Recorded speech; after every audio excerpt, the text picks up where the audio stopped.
मकर संक्रांतीचे औचित्य साधून हळदी कुंकू व होम मिनिस्टर या कार्यक्रमाचे तेर येथे माजी जिल्हा परिषद उपाध्यक्ष अर्चनाताई जगजितसिंह पाटील यांच्या वतीने आयोजन करण्यात आले होते। या कार्यक्रमाला तेर व परिसरातील महिलांनी मोठ्या प्रमाणावर हजेरी लावून गर्दी केली होती। मनसोक्तपणे महिलांनी या होम मिनिस्टरच्या कार्यक्रमाचा आनंद लुटला। या कार्यक्रमात महिलांनी आपल्या कलागुणांना वाव दिला। विविध स्पर्धेच्या माध्यमातून महिलांना पैठणी जिंकण्याची संधी देखील मिळाली।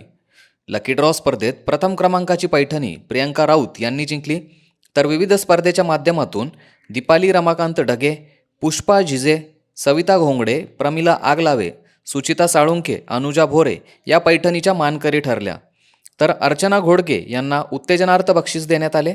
यावेळी अर्चनाताई पाटील यांनी मनोगत व्यक्त करताना महिलांना व्यवसाय करण्यासाठी प्रोत्साहित केले व सरकारच्या विविध योजनांचा लाभ घेण्याचे आवाहन केले। यावेळी कार्यक्रमाचे सूत्रसंचालन प्रसिद्ध निवेदक मंगेश फाटक्कर यांनी केले। तसेच कार्यक्रमाला आलेल्या महिलांना वाण म्हणून श्रीरामाची मूर्ती व कॅलेंडर भेट म्हणून देण्यात आले।